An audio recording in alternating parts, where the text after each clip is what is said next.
अब मान लो पहले पता करते हैं कि ईयर एंड में मेरे पास इन्वेंट्री है कितनी, क्वांटिटी सबसे पहले पता किया जाता है, कितना क्वांटिटी ऑफ इन्वेंट्री है।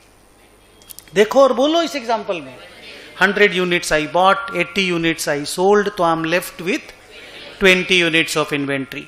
ये जो 20 यूनिट ऑफ इन्वेंट्री है इसको बोलते हैं PST, full form physical stock taking.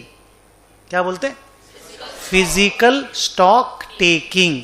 हम गोडाउन में जाएंगे, काउंटिंग करेंगे कि मेरे पास फिजिकली कितना स्टॉक है। समझे? 2, सर ये चीज तो हमको स्टोर्स लेजर से भी पता चल जाएगा। आंसर इज हां, अगर आप स्टोर्स लेजर बनाते हैं तो आपको स्टोर्स लेजर से भी पता चल जाएगा, बट स्टोर्स लेजर्स में जो है वो फिजिकल स्टॉक टेकिंग से काउंटिंग में भी आना चाहिए। 2, एक बार आपको पता चल जाता है कि आपके पास कितना स्टॉक है, फिर आप उस स्टॉक को वैल्यू करते हो, जिसके लिए AS2 फॉलो करते हो। स्टॉक वैल्यूएशन का बेसिक रूल है कॉस्ट और बोलो net realisable value whichever is lower. पर ये बेसिक रूल है, इसके अंदर बहुत सारा सब रूल्स हैं, बहुत सारा इधर उधर का काम है, हम आपको पढ़ाएंगे अगले 2 से 3 दिन में। You will learn that, don't worry.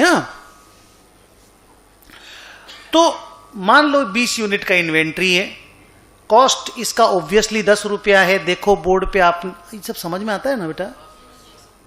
Cost इसका 10 रुपया है, बेच रहे हैं हम 15 रुपया में। ईयर एंड में तो और मार्केट प्राइस बढ़ के 16 रुपया हो गया है। 31 मार्च को इसका मार्केट प्राइस 16 है। तो कॉस्ट और मार्केट प्राइस के बाद और कोई खर्चा नहीं, एनआरवी इज मार्केट प्राइस से। तो 10 और 16 विच एवर इज लोअर पे वैल्यू करूंगा तो इन्वेंट्री मेरा 10 पे वैल्यू होगा। तो inventory 20 units at the rate of ₹10, मान लो इन्वेंट्री 200 रुपया में वैल्यू हो गया।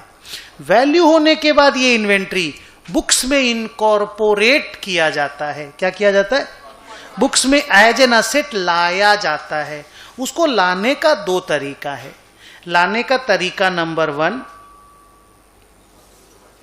Stock account debit to trading account.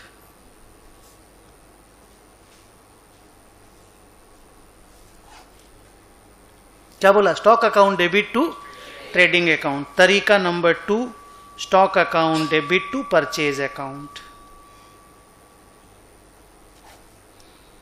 अब आप खुद सोचो कि दोनों एक ही चीज है, खाली फॉर्म में अलग अलग है, सब्सटेंस में एक है। एक बार फील करके देखो, ये दोनों एक ही है। कैसे? बोलो। इसको लिखेंगे तो स्टॉक ट्रेडिंग अकाउंट बना करके उसके क्रेडिट साइड में दिखाएंगे, और ऐसा लिखेंगे तो डेबिट साइड का जो परचेज का अमाउंट है उसी को कम कर देंगे। तो चलो इसको दिखा के मेरे को बताओ। ये दिख रहा है बेटा तुम लोगों को? You can see that. तो ये वाला हमको बताओ। Purchases 1000, sales 1200, by closing stock 200, gross profit 400। ऐसे भी अगर 80 यूनिट बेचे हैं 15 रुपीज में, 10 रुपीज में खरीदे थे, 5 रुपया करके प्रॉफिट कमाए हैं, तो 80 यूनिट्स का 400 प्रॉफिट होना चाहिए। That is depicted here. अगर हम इसका वाला ट्रेडिंग बनाएंगे, इसका वाला एक ही चीज है। इन दिस केस हम परचेज को 1000 यहां डेबिट किए थे, यहां से 200 लेस कर देंगे तो मेरा परचेज विल बी 800। इसी परचेज को एडजस्टेड परचेज बोलते हैं। इसी परचेज को कॉस्ट ऑफ गुड्स सोल्ड भी बोलते हैं। नाम तो सुना होगा जरूर। और सेल्स आ गया 1200 तो ग्रॉस प्रॉफिट आ गया 400। दोनों एक ही बात है। 1 रुपया का भी मेरे से झमेला नहीं करोगे। मेरे को वो पसंद, मेरे को ये पसंद, मेरे को वो पसंद। तुमको हम जब जो पसंद करने बोलेंगे तब वही वाला पसंद करना होगा। समझे क्या बोले? अगर मैं बोलूंगा रॉ मटेरियल का इन्वेंट्री है, किसका? रॉ मटेरियल का, और तुम कंपनी बैलेंस शीट बना रहे हो, रिपीट, रॉ मटेरियल का इन्वेंट्री और कंपनी बैलेंस शीट बना रहे हो, तो परचेज को ही कम करके लिखना होगा। नहीं समझे?